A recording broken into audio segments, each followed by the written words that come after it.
इस अद्भुत संसार में एक भी मनुष्य ऐसा नहीं जिसे बिल्कुल बेकार कहा जा सके, अन्यथा वह मनुष्य हो ही नहीं सकता। ओम शांति। मनुष्यों ने शरीर को अमरता प्रदान करने हेतु अनेक प्रयास किए हैं, परंतु ऐसा संभव नहीं हो पाया, क्योंकि जन्म, वृद्धि, मृत्यु का शाश्वत क्रम परिवर्तन के नियम के अंतर्गत चलता रहता है। सात्विक आहार विहार व विचार पद्धति से शरीर को लंबे समय तक निरोगी व उपयोगी रखा जा सकता है, परंतु जिंदगी कितनी भी बड़ी क्यों ना हो जाए, समय बर्बादी से वह बहुत छोटी हो जाती है। मनुष्य भविष्य को सुखद व सुरक्षित करने के लिए स्थूल धन का संग्रह करता है, परंतु उसे पता ही नहीं कि सभी संग्रहों का अंत क्षय है। अक्षय है गुण। महाविनाश में स्थूल धन का रूपांतरण स्थानांतरण हो जाता है, परंतु आत्मा अपने अर्जित गुण या अवगुण यथावत ले जाती है, जबकि दिव्य गुण आत्मा को शीघ्र ही सुख शांति के नवयुग में पहुंचाकर जीवन मुक्ति दिलाते हैं। साधारण आत्मा पुरुषार्थ कर अपने विकर्मों को दग्ध कर पुण्यात्मा बन जाती है, जबकि पाप आत्मा परिवर्तित नहीं होती, बल्कि धर्मराज के दंड की भागी बनती है, जो कि कष्टदायक परिवर्तन की प्रक्रिया से गुजरने जैसा है। आत्मा का अस्तित्व शाश्वत, सनातन, अव्यक्त, अक्षय व अपरिवर्तनशील है, परंतु उसका स्वभाव या गुण अस्थायी, व्यक्त, क्षयशील व परिवर्तनशील है। इस अद्भुत संसार में एक भी व्यक्ति ऐसा नहीं जिसे बिल्कुल बेकार कहा जा सके, अन्यथा वह मनुष्य हो ही नहीं सकता। बंद घड़ी भी प्रतिदिन 2 बार सही समय देती है, परंतु आज चलन ये है कि जिससे भी विचार नहीं मिलता उसे बिल्कुल बेकार कह दिया जाता है। यदि किसी कलुषित व्यक्ति या वस्तु में एक छोटी सी गुण रूपी चमकदार बिंदी मौजूद हो तो स्वाभाविक रूप से उस बिंदी पर नजर टिक जानी चाहिए। जैसा कि यदि किसी कुरूप मनुष्य ने हीरे की अंगूठी पहन रखी हो या भैंस के गले में सोने की चमकीली घंटी पड़ी हो तो नजर स्वतः वहां टिक जाती है, परंतु ये विडंबना ही है कि मनुष्य आज एक दूसरे के गुण नहीं देख पा रहे, और यदि उनका ध्यान दूसरे के गुण की तरफ दिलाया जाता है तो वे उसके अवगुणों की गिनती कराने लगते हैं। यदि कोई विकारी व्यक्ति आध्यात्मिक ज्ञान या चेतना से प्रेरित होकर अपनी इच्छा शक्ति व विवेक को आगे करके अपने आचरण व स्वभाव में दिव्यता व सात्विकता लाता है, तो उसके अपने ही मित्र सहयोगी उसके नए स्वरूप को स्वीकार नहीं करना चाहते हैं, और तो और वे उस व्यक्ति के लिए बाधाएं, समस्याएं पैदा करने में रुचि दिखाते हैं। वे उस व्यक्ति को उसके पुराने विकारी स्वरूप में ही देखना पसंद करते हैं। संभवतः ये अहम आड़े आ जाता है कि जब मैं अपने संस्कारों के परिवर्तन में सक्षम नहीं हूँ, तो भला ये पुराना पापी अब मेरा साथ छोड़कर लोगों की प्रशंसा का पात्र हो कैसे सकता है। दूसरों के गुण देखना भी एक गुण है, और यदि गुण दृष्टा व गुणग्राही होने का गुण स्वयं में आ जाए तो ये साधारण सा दिखने वाला गुण अद्भुत कार्य कर दिखाता है। न्यूटन के गुरुत्वाकर्षण के नियम के अनुसार हर क्रिया की एक विपरीत व समान प्रतिक्रिया होती है। ये एक वैज्ञानिक नियम ही नहीं, बल्कि एक आध्यात्मिक व मनोवैज्ञानिक नियम भी है। अगर सहयोग देंगे तो सहयोग मिलेगा, स्नेह देंगे तो स्नेह मिलेगा, सम्मान देंगे तो सम्मान मिलेगा, सुख देंगे तो सुख मिलेगा, दुख देंगे तो दुख मिलेगा, अशांति फैलाएंगे तो अशांति ही फैलेगी, गाली देंगे तो गाली मिलेगी। जो और जितना देंगे वो ही उतना ही मिलेगा, अर्थात जैसा बोएंगे वैसा ही पाएंगे। मनुष्य कर्म करते हैं तो उसका फल भी चाहते हैं, और यदि फल ना मिले तो कर्म करना ही नहीं चाहते।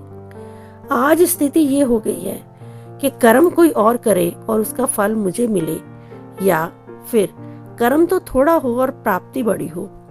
सतयुग में कर्म सतो प्रधान बुद्धि के आधार पर किए जाते थे, और कलयुग में कर्म तमो प्रधान संस्कारों के आधार पर किए जा रहे हैं। कर्म करने से पूर्व सोचना बुद्धिमता है, कर्म करते समय सोचना सतर्कता है, और कर्म कर चुकने पर सोचना मूर्खता है।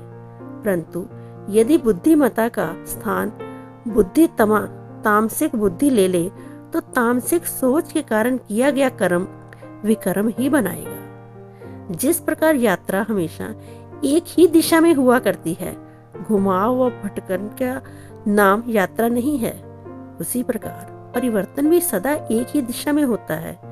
जैसे कि बढ़ती उम्र बुढ़ापे की दिशा में ले जाती है, ना कि जवानी से बाल्यावस्था की ओर, वैसे ही गर्मी के बाद बरसात और फिर जाड़ा आता है, ना कि गर्मी के मौसम के बाद जाड़ा, सतयुग के बाद त्रेता, फिर द्वापर और अंत में कलयुग आता है।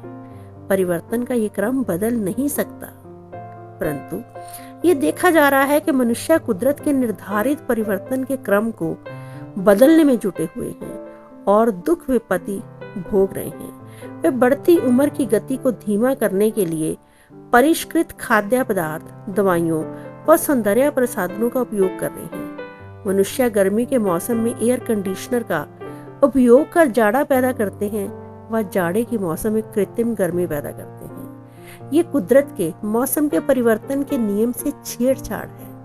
नतीजा ये है कि मनुष्यों के शरीर की रोग प्रतिरोधक क्षमता व वातावरण के अनुरूप ढलने की शक्ति समाप्त होती जा रही है। उसी प्रकार विभिन्न धार्मिक व सामाजिक संस्थाएं कलयुग में त्रेता युग जैसा राम राज्य व विश्व शांति हेतु प्रयास कर रही है, जो कि परिवर्तन के कुदरती विधान के विपरीत है। कलयुग के बाद त्रेता युग नहीं आ सकता। कलयुग के अंत में घोर अशांति होनी ही है, फिर महाविनाश होना ही है और फिर सतयुग आना ही है। इस कुदरती विधान को बदल लेना असंभव है। आज इस सृष्टि में फैले दुख, अशांति व अराजकता को दूर करने के लिए विश्व स्तर पर विभिन्न समाज सेवी, धार्मिक व राजनीतिक संगठनों द्वारा प्रयास किए जा रहे हैं। विश्व में सर्वत्र मानसिक तनाव, डर, भय, चिंता, व्याकुलता व्याप्त है, जो कि मनुष्य की रुग्ण मानसिक स्थिति का परिचायक है।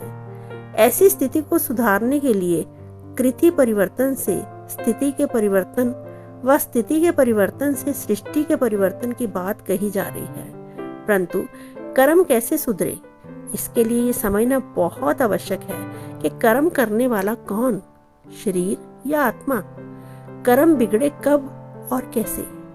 कर्म करने वाली है भृकुटी में बैठी चैतन्य, अजर अमर अविनाशी आत्मा, जो 5000 वर्ष पहले 16 कला संपूर्ण सतो प्रधान थी। वह विकर्म कुकर्म से मुक्त थी।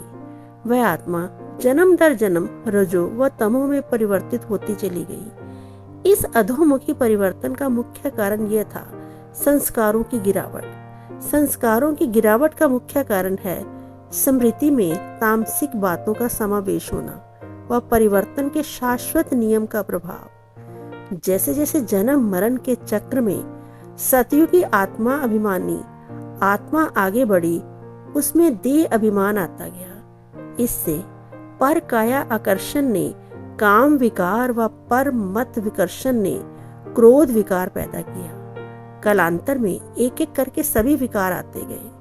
आज के संदर्भ में अगर देखा जाए तो विचारों में आकर्षण है, ये दूर से बुरे लगते हैं परंतु नजदीक आने पर आकर्षित करते हैं। इसके विपरीत दिव्य गुणों में विकर्षण है, ये दूर से अच्छे लगते हैं परंतु पास लाने व धारणा करने में कठिन लगते हैं। इन विकारों की ये विशेषता है कि इनके प्रदर्शन वाली घटनाओं की अमिट छाप अवचेतन मन पर स्मृति के रूप में पड़ जाती है। अच्छी सात्विक घटनाओं की छाप स्मृति की तलहटी में चली जाती है, जबकि विकार युक्त घटनाएं स्मृति की ऊपरी सतह पर रहकर उमड़ती घुमड़ती रहती हैं। इससे आत्मा विकारी कर्म करने को प्रवृत्त अनुभव करती है। इससे मनोवृत्ति व दृष्टिकोण या नजरिया बनता है। कर्मेंद्रियां जब कर्म में आती हैं तो वे दृष्टिकोण के अनुरूप ही कर्म करती हैं। फिर मानसिक स्थिति के अनुसार सुख या दुख का अनुभव होता है। सामूहिक रूप से सभी मनुष्यों की सुख या दुख की जैसी मानसिक स्थिति बनती है, सृष्टि भी वैसे ही हो जाती है। यदि वर्तमान की तमो प्रधान सृष्टि का परिवर्तन किया जाना है तो यह दुष्कर कार्य मनुष्यों की स्मृति के परिवर्तन से ही संभव है। स्मृति का परिवर्तन सत्यता की शक्ति व पवित्रता की शक्ति से संभव है। इन शक्तियों का एकमात्र साधन है शिव प्रदत्त सहज राजयोग की साधना। शिव ही सत्य है और सत्य ही आत्मा को सुंदर व पवित्र बनाता है। देखा जाए तो सत्यता व पवित्रता ये दोनों शक्तियां एक दूसरे की पूरक हैं। जहाँ सत्यता है वहाँ पवित्रता भी है, और जहाँ पवित्रता है वहाँ सत्यता भी है, और जहाँ दोनों हैं वहाँ समृद्धि सतोगुनी हो जाती है। समृद्धि का परिवर्तन वृत्ति का परिवर्तन करता है, जिससे फिर दृष्टि, कृति, स्थिति व अंत में सृष्टि का परिवर्तन हो जाता है। परमपिता परमात्मा शिव ने जो कल्याणकारी परिवर्तन का कार्य वर्ष 1937 में गुहे रीति से शुरू किया था, वह अब गति पकड़कर लाखों करोड़ों भाग्यशाली मनुष्यों के सामने प्रत्यक्ष हो चुका है। सर्व के सद्गति दाता शिव परमपिता, परम शिक्षक व परम सद्गुरु के रूप में मनुष्यों के मन, बुद्धि व संस्कारों का समूल परिवर्तन कर रहे हैं। परम पिता के रूप में वे भाग्यशाली मनुष्यों के मन का परिवर्तन कर रहे हैं और परिवर्तित हो रहे मन की पालना मनमना भव के मंत्र से करा रहे हैं। परम शिक्षक के रूप में वे मनुष्यों की बुद्धि का परिवर्तन कर रहे हैं, अर्थात भाग्यशाली मनुष्यों को विशाल बुद्धि बनाकर उनकी बुद्धि की दिव्यता के स्तर में वृद्धि कर रहे हैं। वे लौकिकता, स्थूलता या भौतिकता में भटक रही स्थूल बुद्धि को महीन बना रहे हैं, ताकि उसका तालमेल अति महीन विवेक से बैठ सके। बुद्धि व विवेक की महीनता या सूक्ष्मता ही ज्ञान के तीसरे दिव्य नेत्र को खोलने की चाबी है।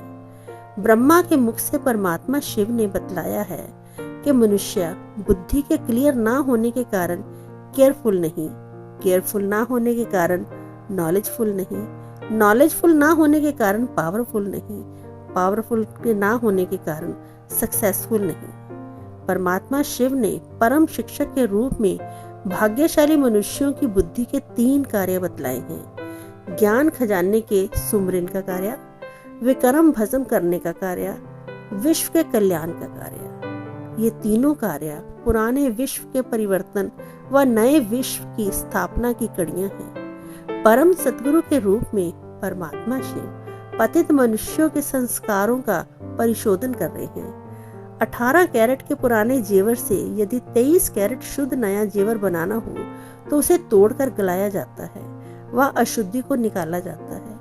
मनुष्यों के पुराने पतित संस्कारों का परिशोधन कर उन्हें 16 कला कैरेट शुद्ध बनाने का कार्य अभी शिव परमात्मा गुहे रीति से कर रहे हैं। परंतु यह सौभाग्य उन्हीं मनुष्य आत्माओं को मिल पाता है जो परम पिता शिव को कलयुग के अंत में पहचान पाती हैं, उनसे संबंध जोड़ पाती हैं और अपने मन, बुद्धि व संस्कारों का परिवर्तन कर पाती हैं। पतित और पावन ये दोनों आत्मिक स्थितियां हैं, ना कि शारीरिक।